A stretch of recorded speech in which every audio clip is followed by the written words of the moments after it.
ሰላም ሰላም ቤተሰብ እንዴት ናችሁ? ደህና ናችሁ ወይ? ያለው እግዚአብሔር ይመስገን። ባላችሁበት ሰላማችሁ ብዝት ይበል። ቤተሰቦቼ ብቅ ብያለሁ እንደተለመደው አዳዲስ ነገር አይቼ ማለት ነው። እንግዲህ ጨረቃዎች ፍቅር በፍቅር ሆነውልናል። እኛም ፍቅር በፍቅር እያደረግን እናመጣቸዋለን። በነገራችን ላይ ቤተሰብ አትሳደቡ ቤተሰቦቼ ማለት ነው።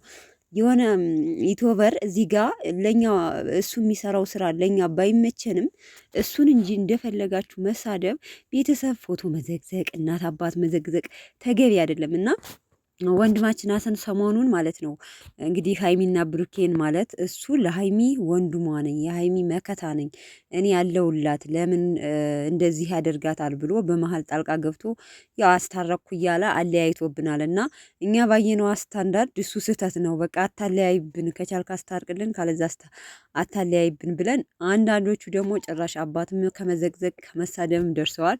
የሱ ብቻ አይደለም በነገራችን ላይ አንዳንድ ጥላት አይጠፋም። የሀይሚም የብሩኬም ቤተሰብን ይዘቀዝቃሉ ማለት ነው። ተው ብሉ አንዳንዶቹ በነገራችን ላይ አይሰሙም እና ቤተሰብ እስኪ አትንኩ ማለት ነው። እስኪ እነሱ መቼም ወዶ የመጡበት አንድ ሰው ሚዲያ ላይ እስከመጣ ድረስ ማንም ሰው የሚሰጠውን አስተያየት ማለት በሚለቀው ነገር ማንም ሰው አስተያየት መስጠት መብቱ ነው፣ ግዴታ ሚዲያ ላይ እስከመጣችሁ። ግን ቤተሰብ መዘግዘግ እናት አባት እንትን ማለት ተገቢ አይመስለኝም። ቁርጥ ያለ መልስ ስቶሪ ላይ ለቋል። በነገራችን ላይ ይህ ማንም በተለይ እናት አባት አትንኩ እባካችሁ፣ በፈጠራችሁ። እነሱ እንደፈለጋችሁ ማለት ትችላላችሁ፣ ምክንያቱም አምነውበት ነው ሚዲያ ላይ የምትወጡት እኮ። አንድ ነገር ሁሉን ነገር ቢመጣብኝ እችላለሁ ብላችሁ አምናችሁበት በምንም ነገር ልትከፉ አይገባም።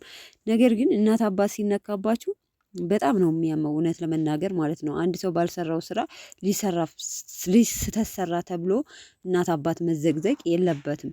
እና እንግዲህ ጨረቃዎች ትናንትና ታርቀውልናል። ስቶሪ ላይ አንዳንድ ነገር አይቻለሁ እና ያው ትናንት ታርቀውልናል። እንግዲህ ካሁን በኋላ ፍቅር በፍቅር ፍቅር በፍቅር ፍቅራቸውን እያጣጣሙ የሚመጡልን ማለት ነው። እና በቅርቡ አንድ ከቡታጅራ በጣም ከሚቀርባቸው ሰው የሰማሁት ትክክለኛ ሲስተር ማለት ጓደኛዬ ናት እና በቅርቡ በቃ ለሀይሚ ቀለበት ሪል በሽምግልና ቀለበት እንደሚያደርግላት ነው የሰማሁት ማለት ነው።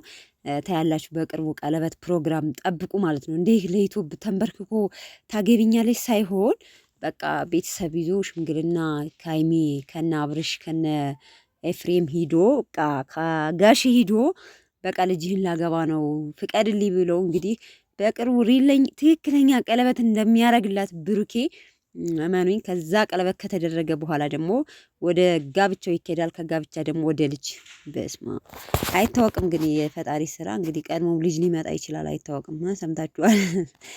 በነገራችን ላይ ሀይሚ አታረገውም ብላችኋል ብዙዎቻችሁ እያመናችሁባት ነው። ምክንያቱም ስለምትወዷት ታምኗታላችሁ። አታረገውም ብለንም ስለምናስብ ማለት ነው።